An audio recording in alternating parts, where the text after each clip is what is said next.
C'est bon. Michel, on peut y aller?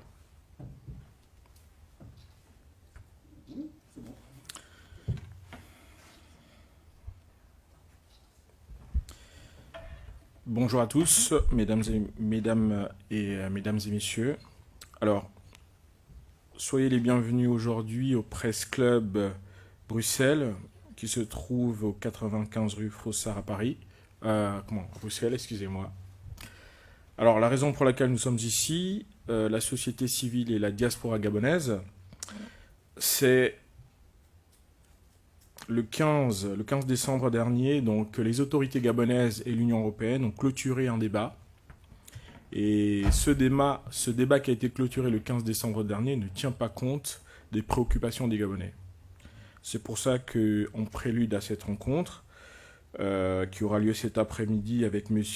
Gary Gellen, chef de la division Afrique centrale et au service européenne des affaires étrangères. Nous sommes venus ici donc, pour vous exposer un peu nos préoccupations. Donc, Monsieur Maître Méré, Monsieur Michel Oudou et Madame Dorian Erel vont éclaircir un peu toutes nos préoccupations. Voilà. Michel.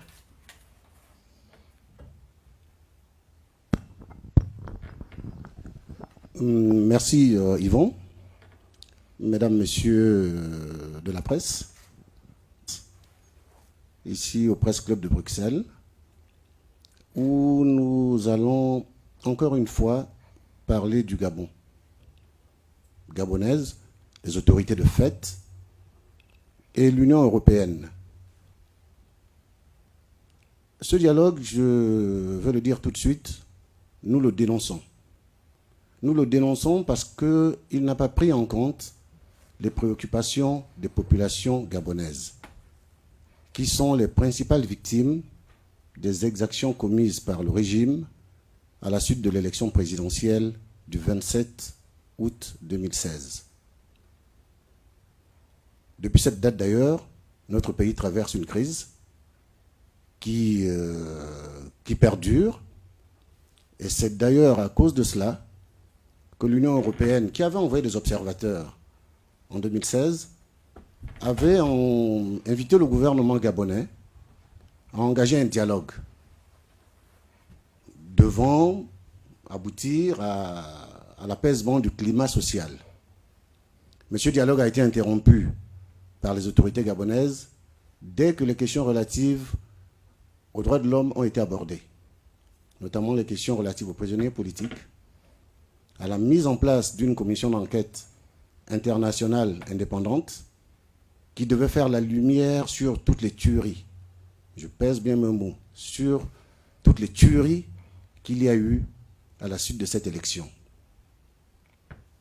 Et c'est parce que justement les autorités gabonaises avaient des choses à cacher qu'elles ont brutalement interrompu ce dialogue en 2017. En essayant de se réfugier derrière une prétendue saisine de la CPI, qui, d'après les autorités gabonaises, était seule habilitée à commettre une enquête. Ce qui, à mon sens, était une démarche spécieuse. Et mon ami maître Fabien Méré, qui est juriste et qui est avocat, va certainement donner des éclaircissements à ce sujet. Mais moi, ce que je voudrais rappeler ici, c'est que si les autorités gabonaises ont entrepris de reprendre le dialogue avec l'Union européenne, c'est par pur opportunisme et pour deux raisons essentielles. La première, c'est que le Gabon, il ne faut pas se le cacher, qui a d'énormes problèmes de trésorerie, qui a de gros soucis pour boucler son budget, a besoin des subsides et des concours de l'Union européenne. Il se trouve que les accords de Cotonou, signés en 2000, doivent arriver à échéance en 2020, donc dans quelques mois. Le Gabon ne pouvait donc pas, quand je dis le Gabon, j'entends les autorités gabonaises, ne pouvait donc pas se tenir en marge des futures négociations, ce qui allait les exclure de facto du bénéfice des concours apportés par l'Union européenne aux pays ACP. Et donc c'est pour cette raison essentiellement que les autorités gabonaises ont entrepris de reprendre le dialogue avec l'Union européenne. Elles ont aussi profité du fait que, en ce moment, l'Union européenne est représentée par une nouvelle ambassadrice, sans vouloir faire injure à cette dame, mais qui n'est pas au fait de la situation réelle. Son prédécesseur, M. Helmut Kulitz, pendant 2 ans, avait été tenu à l'écart de tout, marginalisé. Parce que justement, il voulait que les choses soient faites de manière transparente et suivant les standards de l'Union européenne. La nouvelle ambassadrice arrive, elle n'est au courant de rien, et en plus elle arrive sur un terrain miné où son prédécesseur était considéré quasiment comme persona non grata, donc elle essaie de donner des gages. Mais elle ne va pas donner des gages sur le dos des martyrs gabonais. Et c'est ça que nous dénonçons. Elle va accompagner sa mission, c'est très bien, mais elle ne peut pas l'accompagner en passant par perte et profit les douleurs de ce peuple qui a été meurtri en 2016. Et c'est pour cela que nous dénonçons ce prétendu dialogue. Alors, je vous disais que ce dialogue, le Gabon l'a repris pour 2 raisons. La première, c'est l'échéance des accords de Cotonou en 2020. Et la deuxième, c'est parce que nous sommes dans une situation politique tellement volatile et tellement incertaine qu'une élection présidentielle anticipée n'est pas à écarter. Et ils le savent, les dirigeants gabonais. Ils savent que nous pouvons aller, ou que nous risquons d'aller, vers une élection présidentielle anticipée. Évidemment, dans leur esprit, ils ne peuvent pas aller à une élection présidentielle sans avoir soldé l'ancienne, celle de 2016, qui pose problème. D'abord qu'ils n'ont pas gagné, et pour laquelle des tueries et des exactions ont été commises. Donc c'est pour cela aussi que les autorités gabonaises ont voulu reprendre langue avec l'Union européenne. Alors, j'ai presque envie de dire que si les Européens sont dupes, les Gabonais ne sont pas dupes. Parce que pendant le prétendu dialogue qui a été clôturé le 15 décembre dernier, et dont nous avons lu le rapport, nulle part il n'apparaît les problèmes essentiels auxquels les Gabonais ont été confrontés. Je vous prends un exemple. Dans la nuit du 31 août au 1er septembre 2016, l'armée gabonaise, avec un hélicoptère et des troupes au sol, a procédé au bombardement du quartier général de campagne du candidat Jean Ping. Combien de personnes ont été tuées? Personne ne le sait. Combien de personnes ont été blessées? Personne ne le sait. Des compatriotes ont dû quitter le Gabon pour se réfugier dans les pays voisins ou même ici en Europe. C'est sur ça, entre autres, que le dialogue devrait porter. Et il n'en a pas été question. À la suite de cette élection, des rafles, des arrestations massives ont été opérées par les autorités. Nous avons des compatriotes qui sont en prison depuis 2016. Pour certains, sans jugement. Nous pensons que c'est sur ça aussi que le dialogue devait porter. L'article 96 des accords de Cotonou est clair sur les questions relatives aux droits de l'homme, à la démocratie et à la bonne gouvernance. Pendant le dialogue interrompu de 2017, l'Union européenne et même le Parlement européen avaient évoqué la mise en place d'une commission d'enquête internationale et indépendante pour faire la lumière sur toute cette situation. Curieusement, Madame l'ambassadrice et ses interlocuteurs gabonais n'en ont pas parlé. Et c'est la raison pour laquelle nous avons entrepris, nous, diaspora gabonaise, société civile gabonaise, de venir rencontrer les autorités de l'Union européenne qui sont en charge de l'Afrique centrale pour leur dire, si dialogue il doit y avoir, il faut qu'ils prennent en compte les préoccupations réelles des Gabonais. C'est seulement à ce titre que ce pays peut repartir, que le vivre ensemble peut repartir. Parce que la duplicité de nos amis européens, nous ne la subissons que trop depuis des années. Nous avons au Gabon une population, particulièrement une jeunesse qui a des attentes, une jeunesse mondialisée, qui vit au rythme des jeunesses du monde entier. Donc, tout ce qui se fait dans son dos, j'ai presque envie de citer Mandela, qui disait « tout ce qui se fait pour nous, sans nous, est fait contre nous ». Donc ce dialogue qui s'est fait prétendument pour les Gabonais, sans les Gabonais, a été fait contre les Gabonais. Et c'est pour ça que nous appelons à un vrai dialogue qui intègre toutes les composantes de la société gabonaise. Mesdames, Messieurs, j'ai été un peu long, mais il fallait que l'on vous explique les raisons de notre présence au Presse Club de Bruxelles aujourd'hui.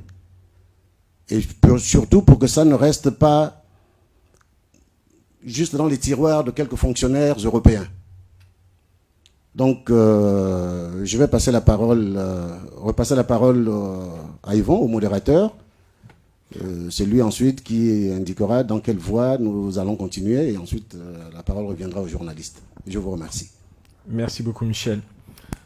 Alors, je voudrais interpeller Maître Méré en tant que juriste. Quelle pourrait être la conséquence si ce dialogue... Alors, on va s'adresser à la diaspora d'abord, donc à une femme très engagée, Doriane Rel. Doriane, est-ce que tu peux nous dire quelles sont les conséquences aujourd'hui de ce dialogue sur la diaspora gabonaise? Que vivent les Gabonais aujourd'hui qui sont de par le monde face à cette situation-là? Comme Michel Ngundou l'a dit, ce dialogue a été fait sans nous, donc à la limite il est contre nous, donc ça n'a pas forcément d'effet. Par contre, la communauté gabonaise, depuis l'élection présidentielle du 27 août 2016, est totalement impliquée. On a voté le 27 août, on a participé largement à tout ce qui s'est fait, que ce soit lors de la campagne électorale et durant le vote. Et on a assisté aux tueries, aux massacres, aux violences du 31 août 2016. On est Gabonais dans n'importe quel endroit où l'on se trouve. Nous étions ici en France particulièrement et nous avons assisté aux massacres, aux emprisonnements, les images de blessés, de gens torturés. Nous avons des amis de la famille qui étaient présentes au quartier général de campagne du président Jamping. Et en tant que Gabonais vivant à l'extérieur du Gabon, on était totalement impliqués dans ce qui s'est passé lors de la présidentielle de 2016. Et ça a eu pour conséquence qu'on décide de se battre pour que la démocratie soit définitivement instaurée au Gabon. Et ce qui fait que depuis un peu plus de 172 semaines, les Gabonais manifestent chaque semaine au Trocadéro pour dénoncer la situation du Gabon. Nous manifestons chaque semaine depuis plus de 3 ans. Il n'y a jamais eu de blessés, il n'y a jamais eu de disparition après la manifestation, il n'y a jamais eu d'arrestation après ces manifestations-là. Alors qu'au Gabon, comme l'a dit Michel Ngundou, il y a eu des prisonniers politiques, des gens sont enfermés sans jugement, sans chef d'accusation, ou en tout cas pour la plupart des chefs d'accusation fallacieux. Alors qu'ici, donc, on assiste à ça totalement démunis. Mais on se dit que la seule chose qu'il nous reste à faire, c'est de manifester, dénoncer, sensibiliser sur sur la situation dramatique que vit le Gabon depuis l'élection présidentielle du 27 août 2016. Et les conséquences de ces manifestations et de ces dénonciations sont, selon les cas de chacun, assez graves. Il y a des personnes qui sont réfugiées, donc ont le statut de réfugiés politiques. Il y en a d'autres qui sont exilés de force. Et puis, il y a le cas de résidents gabonais en France qui ne peuvent plus accéder à l'ambassade du Gabon qui est bunkérisée, très clairement, par Flavien Ilongwe. Impossibilité de faire des actes de naissance pour les enfants, impossibilité de renouveler son passeport, impossibilité d'accéder à l'ambassade même pour certains. Il y a des cas de certains qui ont payé pour pouvoir faire leur passeport, qui ont fait la procédure comme il fallait. Ça fait plus d'1 an, les passeports ne sont pas arrivés. D'autres ont pris rendez-vous et quand ils sont arrivés devant l'ambassade, interdiction d'accéder. D'autres n'arrivent même pas à avoir de rendez-vous parce qu'ils font partie de cette communauté gabonaise qui dénonce les atrocités, les violences, les massacres, la fraude qui a découlé de l'élection présidentielle du 27 août 2016. Et c'est une situation dramatique pour la plupart de ces gens-là. Ne plus pouvoir renouveler son passeport en France, ça veut dire ne pas pouvoir renouveler ses papiers avec les autorités françaises, la préfecture.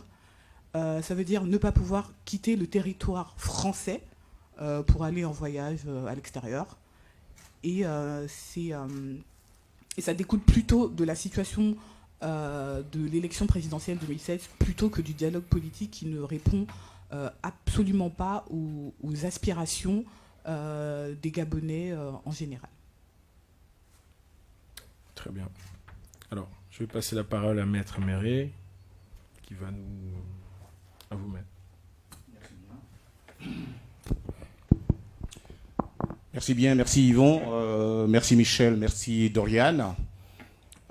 J'interviens en dernier avant que les journalistes, s'ils ont des questions à poser, ne se mettent en mouvement. Tout a presque été dit pour ce qui concerne la situation politico-sociale du Gabon. Il faut savoir que ce petit pays de moins de 2 millions d'habitants se trouve évidemment dans le précaré des dictatures d'Afrique noire. Mais ce qui est grave dans cette histoire, c'est que depuis 2016, nous connaissons une descente dans les abysses de la violence et de la négation des droits de l'homme sur le territoire gabonais.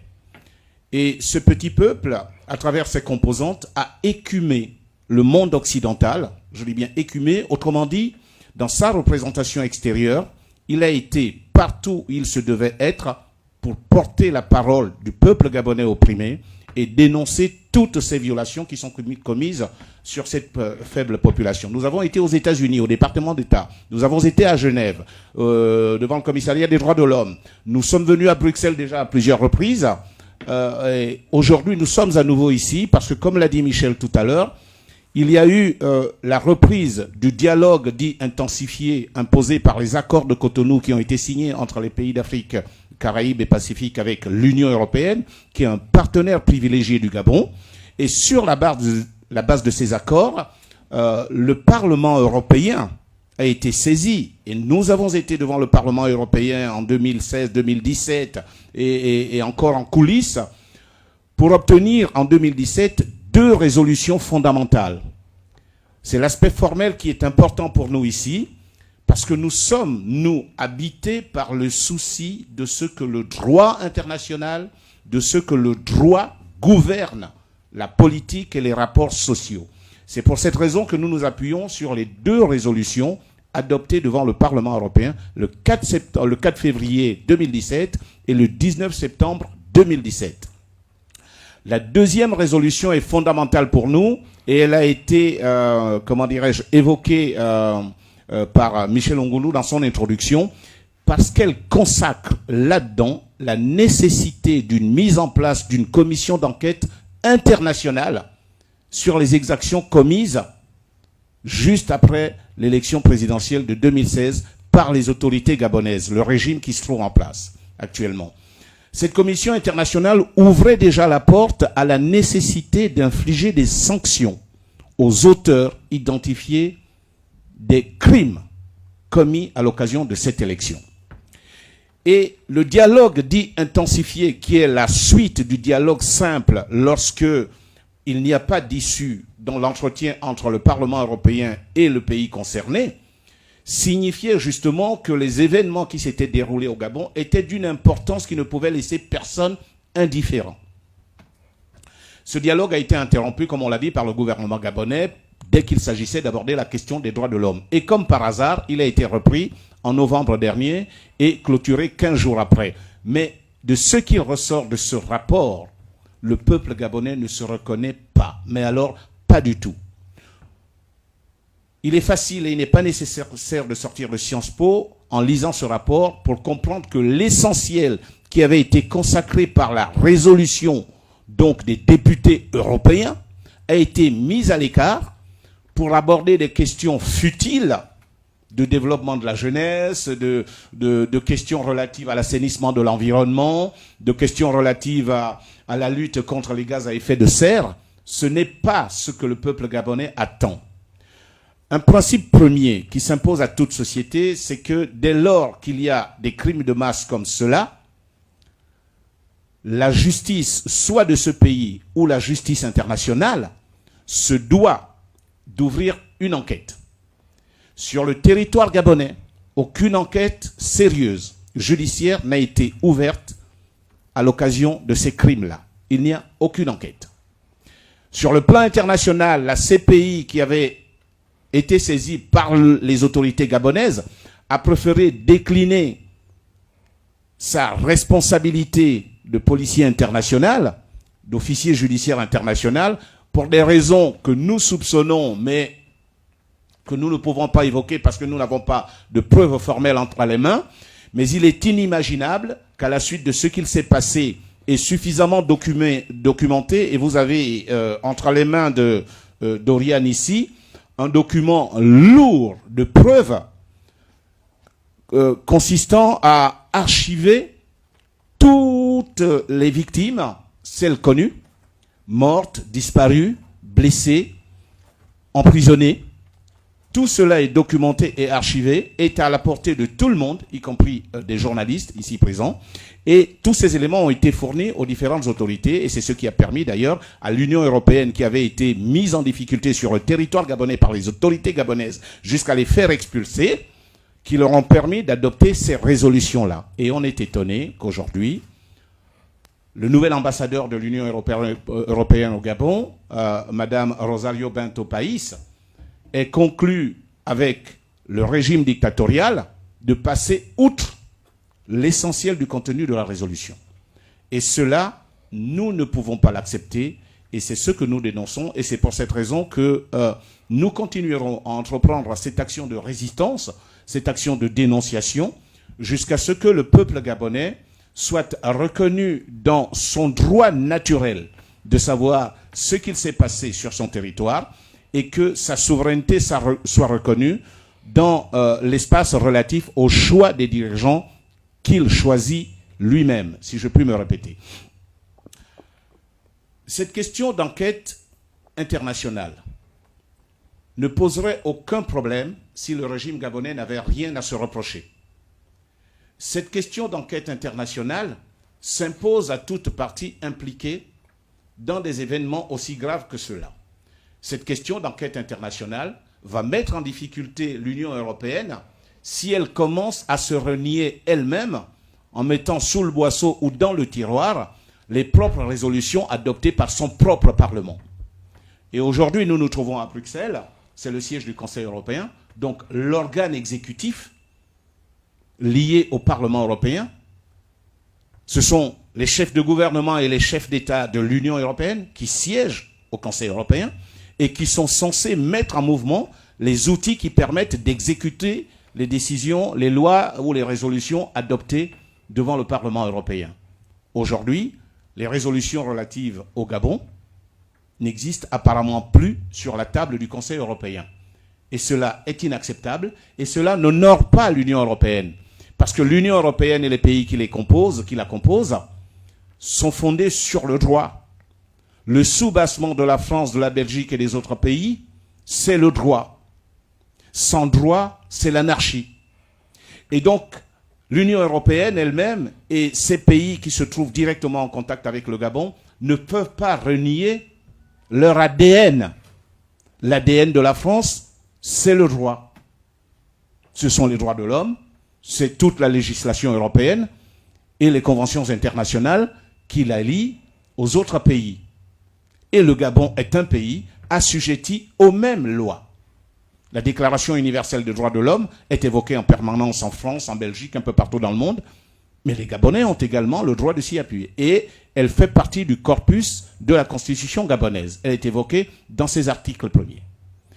À partir de ce moment-là, les Gabonais sont en droit et se manifestent à travers tous les espaces qui leur sont permis, de pouvoir exprimer leur désarroi, leur désespoir, mais également leur espérance en ce que le droit doit primer le fait. Le fait, c'est qu'il y a un régime dictatorial au Gabon qui discute avec des autorités qui, elles, ont une existence juridique et trouvent leur fondement dans les conventions internationales et les lois. Il y a donc une espèce d'antinomie, de dichotomie entre ces deux entités et qu'il va falloir faire en sorte que l'autorité gabonaise soit une autorité légitime et que pour y arriver, il nous faut appliquer les conventions et le droit international et donc la mise en place d'une enquête internationale qui permettrait d'éclairer le monde entier sur les responsabilités, les causes et les questions d'indemnisation et de dédommagement des victimes. Voilà en substance le résumé que je voulais faire pour consacrer la nécessité de ce que l'Union européenne s'accorde avec ses propres décisions et son propre droit. Merci à vous. Ok, très bien. Alors, on va passer donc à une série de questions pour... Allez-y. Voilà, Ribeiro, journaliste. Donc, si j'ai compris... Ah, on a un micro. Non, il va venir. Il va venir à vous.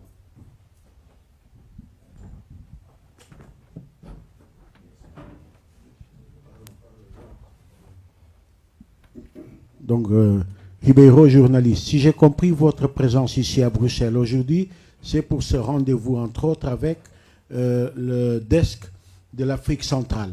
Et en même temps, c'est cet appel que vous lancez à l'opinion publique mondiale et évidemment surtout de l'Union européenne. Donc, dans tout ce que vous avez expliqué, en fait, cette rencontre cet après-midi, ça sera presque un coup dans l'eau.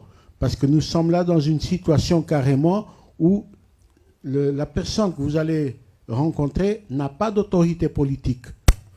Comment vous pensez, ou vous avez, en tant que juriste que vous êtes évidemment, vous avez sûrement une idée, de façon que cette démarche soit pas une démarche à pousser encore de quelques mois, une réaction de l'Union européenne. La deuxième question, c'est que, comme vous savez mieux que moi, évidemment, en tant que juriste et aussi société civile, l'enquête doit venir de la CPI. Vous avez dit qu'il y a eu saisine de la CPI. À quel niveau ça se trouve aujourd'hui? Et si jamais ça n'avance pas, vous avez dit que vous avez quelques éléments que vous n'osez pas communiquer parce que vous n'avez pas de preuves, évidemment. Je vous comprends, je comprends le souci en tant qu'homme du droit, mais quand même, pour la société civile, pour la presse, il est intéressant quand même d'expliquer, si vous pouvez prendre ce risque, sur ce que vous avez laissé comprendre, mais que bon, je n'ose pas prononcer parce que moi, j'ai aucun élément. Merci beaucoup.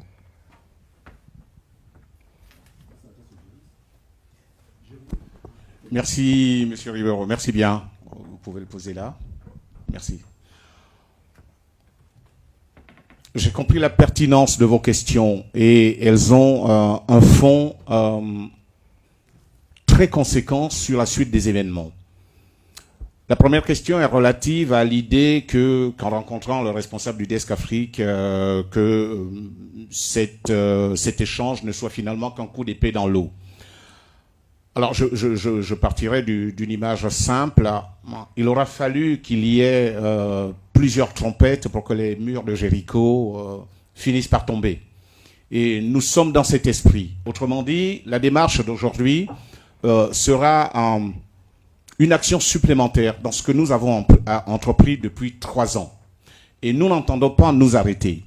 Et pour ceux qui, quelqu'un qui comme moi a vachement déjà grisonné, je reste convaincu que la génération qui vient après continuera ce travail et continuera justement à jouer de la trompette pour que les murs de Jéricho tombent. Les fameux murs de Jéricho, c'est le silence pesant et lourd de la communauté internationale pris dans sa globalité avec ce que cela suppose comme système évanescent, avec tous les couloirs qu'on imagine en clair-obscur. C'est cette capacité à rester sur l'actualité, à entretenir le feu, le souci de faire éclater la vérité. Donc, coup d'épée dans l'eau, oui, dans une formulation simpliste, on pourrait le penser, mais en même temps, c'est que chaque fois que l'on portera la parole, chaque fois qu'il y aura une oreille qui écoute, forcément, la parole sera transmise à quelqu'un d'autre. Et vous l'avez introduit un tout petit peu à la fin de cette première question, à savoir qu'il y aura une suite forcément, et c'est ce que nous espérons, parce que nous entendons aller plus loin que cela. Nous toucherons et recommencerons ce travail de façon continue, un tout petit peu comme Sisyphe, en espérant un jour qu'on arrivera au sommet de la montagne, en roulant ce... Voilà. Et l'Union européenne devra assumer sa part de responsabilité. Si elle entend continuer des relations plus ou moins saines avec l'État Gabon, elle se devra de faire asseoir cette relation sur la base des conventions saines qu'elle entretient elle-même sur son propre territoire. Sinon, ce sera un non-sens.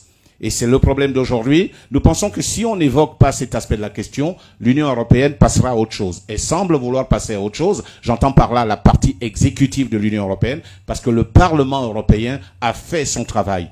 Et ça a été un travail inédit que d'obtenir ces 2 résolutions qui, justement, dénonçaient clairement ce qu'il s'était passé au Gabon et ouvraient des portes et fenêtres pour apporter des solutions saines dans les rapports Union européenne-Gabon. Voilà pour la première partie de la question. La deuxième question que je perds en cours de route, il suffit de me rappeler un tout petit peu l'esprit. Très bien. Donc, oui, on a constaté que la CPI, après avoir été saisie par le régime gabonais qui avait anticipé au lendemain des tueries qui avaient eu lieu justement sur le territoire gabonais et les violations flagrantes des droits de l'homme. Pour la petite histoire, entre parenthèses, nous avons des prisonniers d'opinion chez nous. Il y a des gens qui sont détenus depuis plus de 3 ans, qui ont même été jugés par les tribunaux gabonais, qui auraient dû recouvrir leur liberté sur la base des décisions des tribunaux gabonais, mais sont toujours en détention dans la principale prison de la capitale gabonaise, Libreville.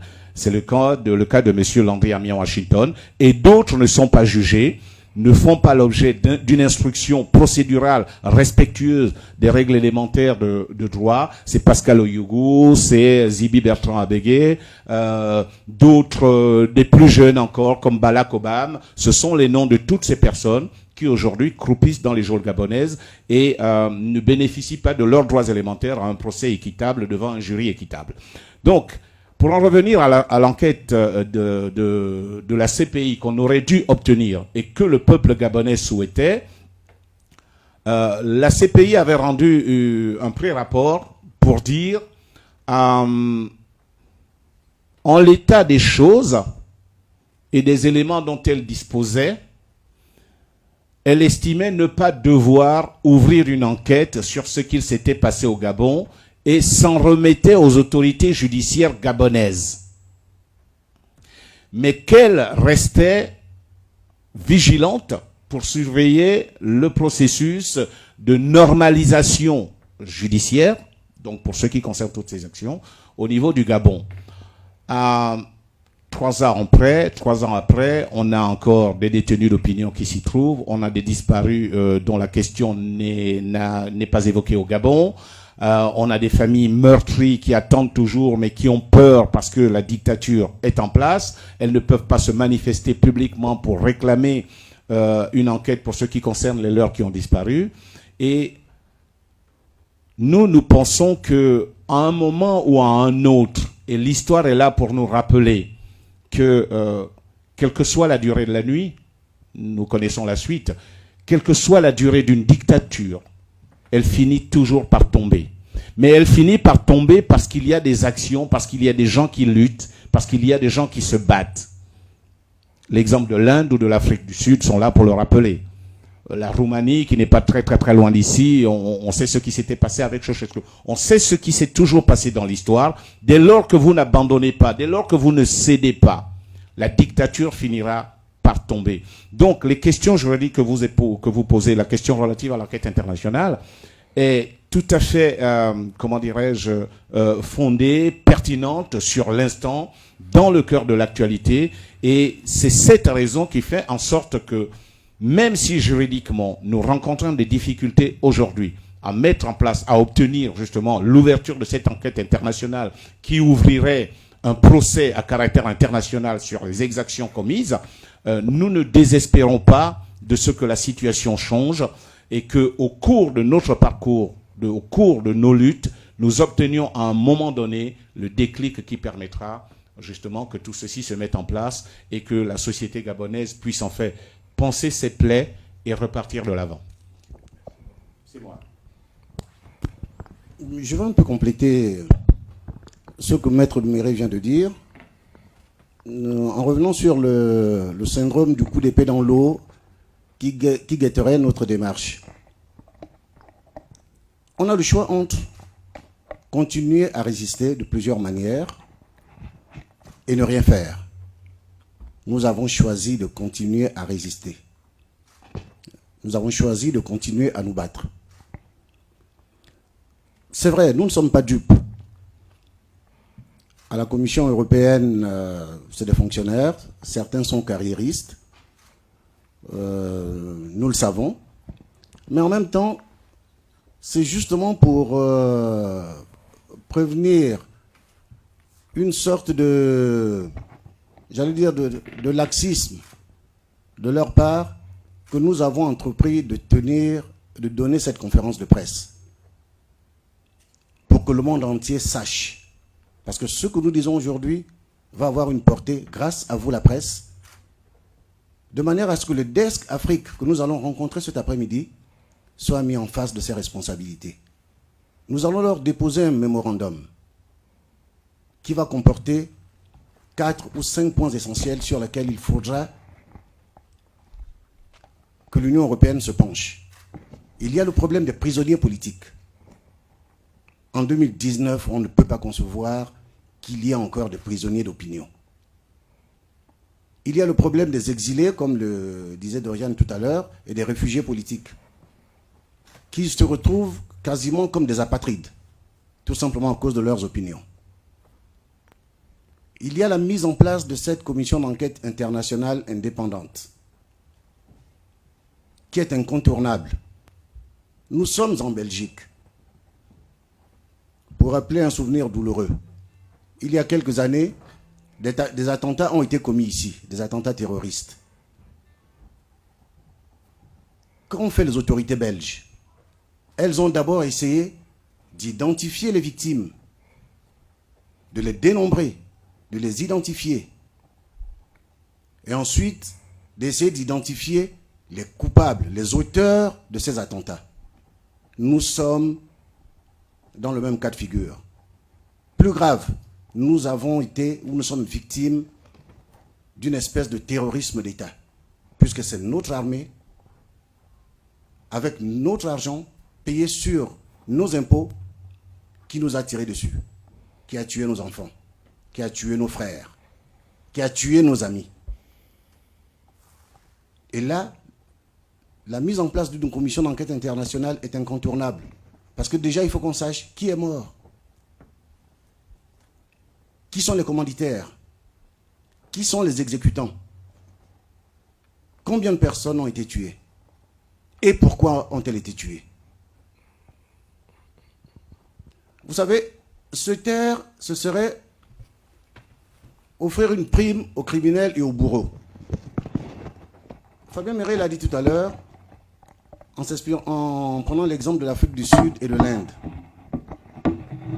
C'est parce que l'ANC s'est battue pendant de longues années qu'aujourd'hui on peut retracer l'ampleur des abominations commises par ce régime. Si l'ANC s'était résignée, on n'aurait pas su qui étaient les bourreaux.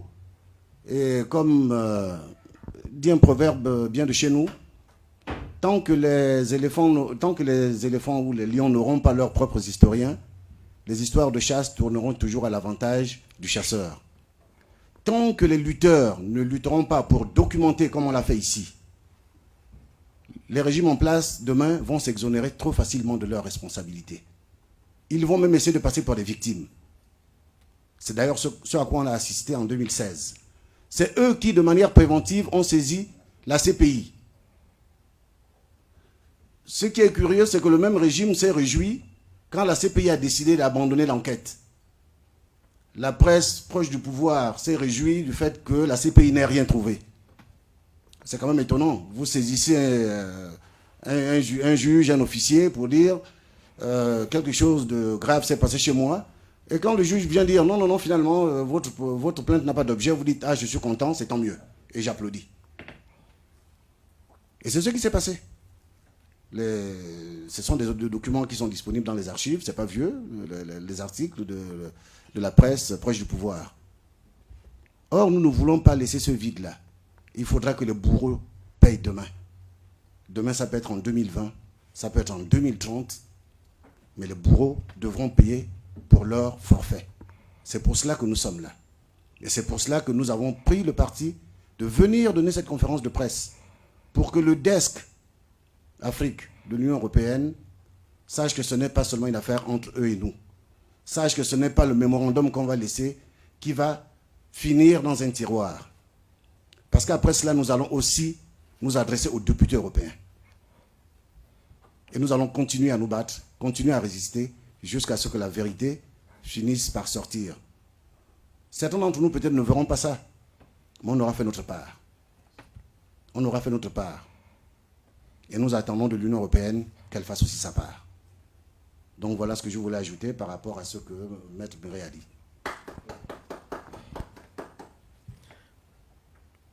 Michel, est-ce que vous me permettez juste de rajouter une petite chose en tant que Gabonais et aussi Européen par rapport à la notion de coup d'épée dans l'eau? Il faut savoir que l'Europe compte en son sein des Africains d'origine. Et c'est notre devoir, en tant qu'Africains et Européens, de faire en sorte que ceux qui représentent les Européens qui sont d'origine africaine ne passent jamais à autre chose. Et en ça, nous allons suivre ces députés que nous votons pour que notre arrivée ici, cette question, ne soit pas un coup d'épée dans l'eau. Voilà. Merci. Vous avez une autre question?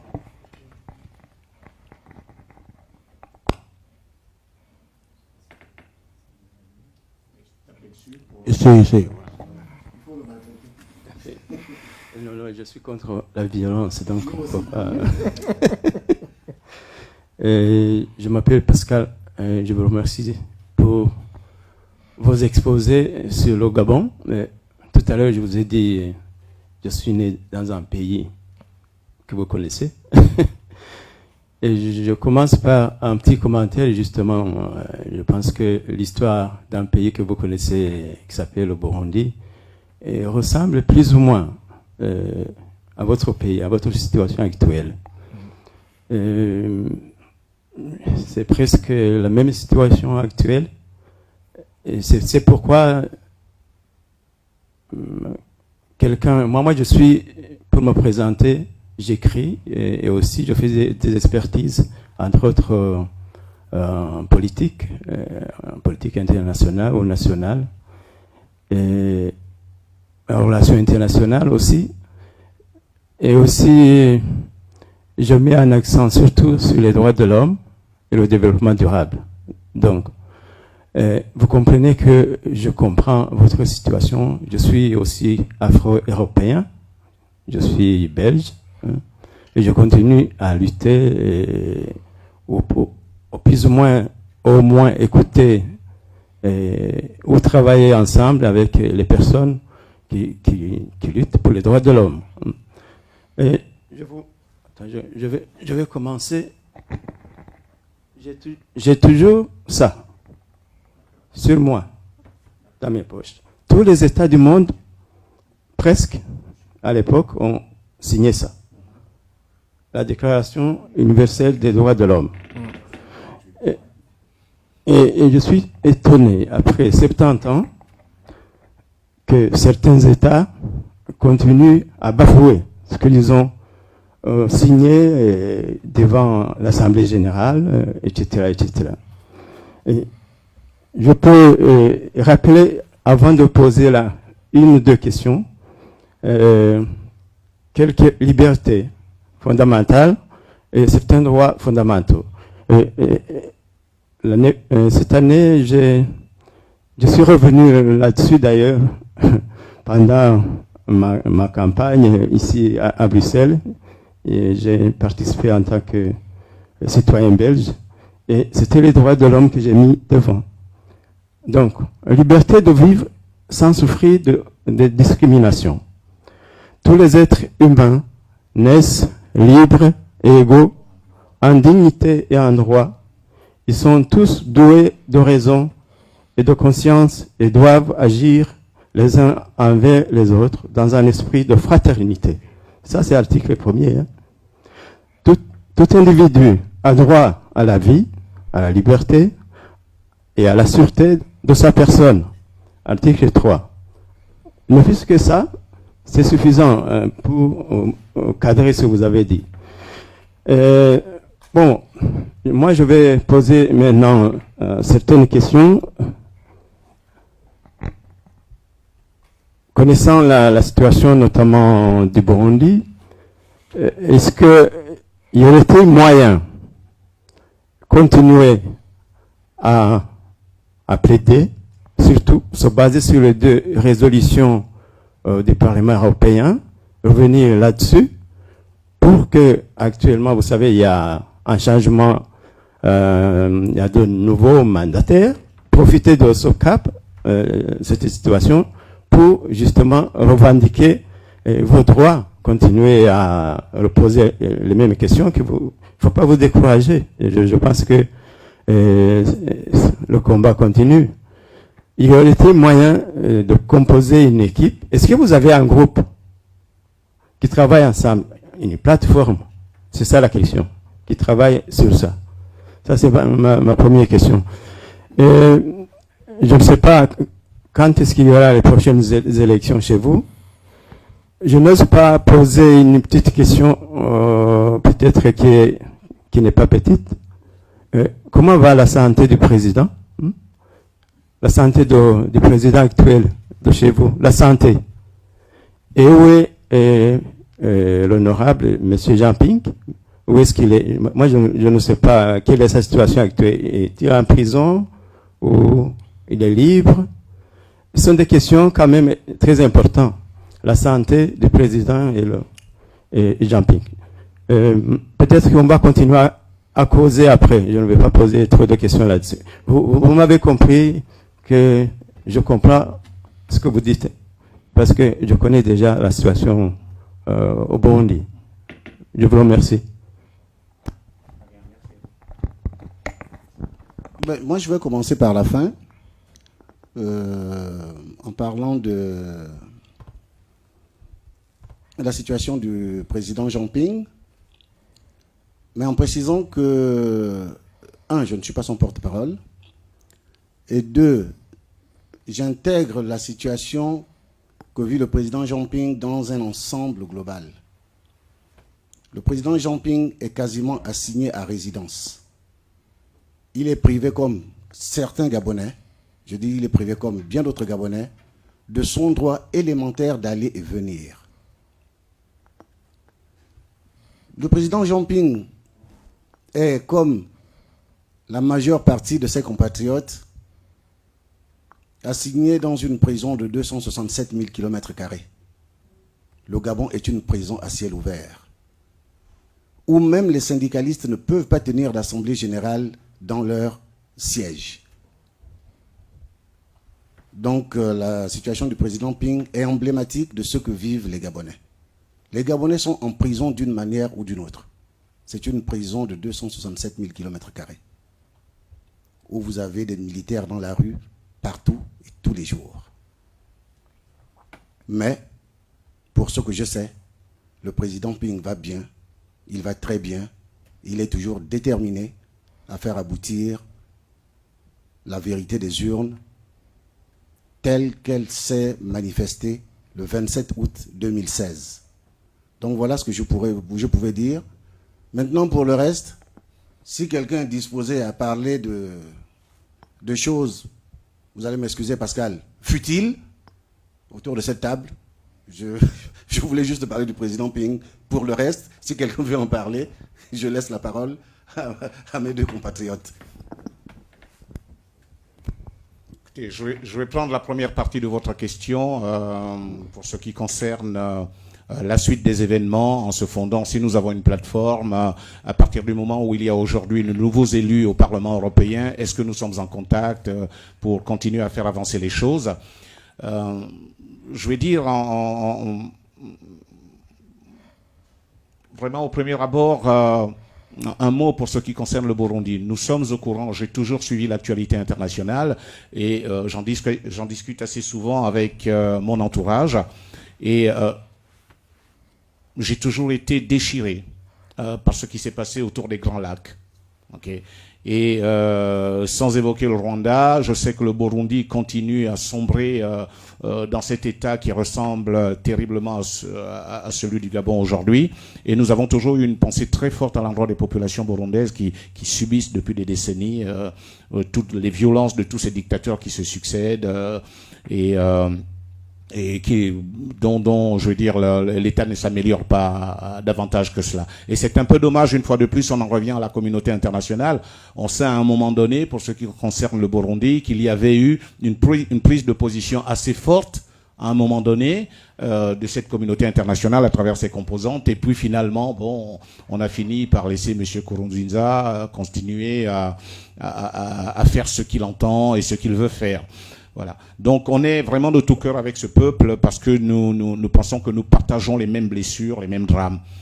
Maintenant, oui, le Gabon, la diaspora gabonaise, la résistance gabonaise est constituée de pas mal de groupes qui travaillent de façon continue, plus ou moins en symbiose, pour ce qui concerne les actions à mener. Et spécifiquement, le rapport avec les nouveaux députés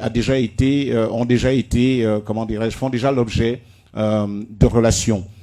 Il y a des personnes présentes dans la salle et d'autres qui sont restés à Paris, qui ont déjà pris attache avec ces nouveaux députés de l'Union européenne et envers qui on a, vers qui on a transmis des éléments patents, formels, pour remettre sur la table la question relative à l'application des résolutions, parce que les hommes passent, comme on dit, les administrations restent, le Parlement est là, et les députés sont en droit et même sont obligés de suivre le travail qui a été fait par leurs prédécesseurs pour donner vie et donner un sens à leur travail. Sinon, ça ne servirait à rien de venir par législature et disparaître comme cela en laissant dans les tiroirs les décisions prises précédemment. Donc, on est convaincus et nous travaillons dans ce sens-là, et vous avez raison de l'évoquer. Dans la continuité qu'évoquait Michel, on n'abandonnera pas, et même après nous qui sommes présents ici, il y aura une nouvelle génération. Si les solutions ne sont pas trouvées entre-temps, ce travail continuera. Et la tâche est prise avec les nouveaux représentants au niveau de Strasbourg, où siège le Parlement européen. Sans plus, la question relative à la santé de celui qui prétend être à la tête de l'État gabonais, je crois qu'il suffirait peut-être de se référer à une double lecture, celle faite par comment dirais-je, imposée à l'opinion par le régime en place à travers ses organes de presse, et celle que l'on trouve à travers les médias numériques et les différentes voix qui se font entendre ça et là, du côté de ce qu'on appelle globalement l'opposition, la diaspora, les activistes et autres. Ils donnent une idée de ce qu'est ce que vous appelez la santé de ce monsieur. Voilà, c'est tout ce que je peux dire. Bon.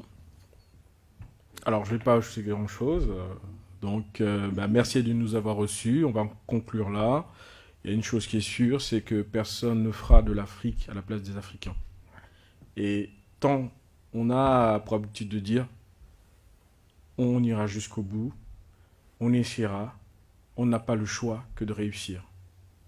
L'Europe s'est bâtie comme ça. En 89, le mur de Berlin est tombé. Le mur de Berlin est tombé parce que les peuples se sont levés. Dans 25 ans, l'Afrique comptera 2 milliards d'habitants. L'avenir du 21e siècle, c'est l'Afrique. On n'a pas le choix que de réussir. Personne ne fera de l'Afrique à la place des Africains. Merci. Merci.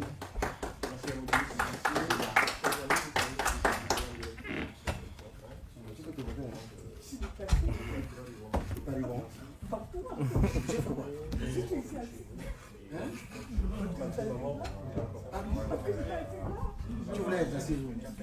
Tu as l'habitude de... Non, il faut aussi que tu fasses autre chose.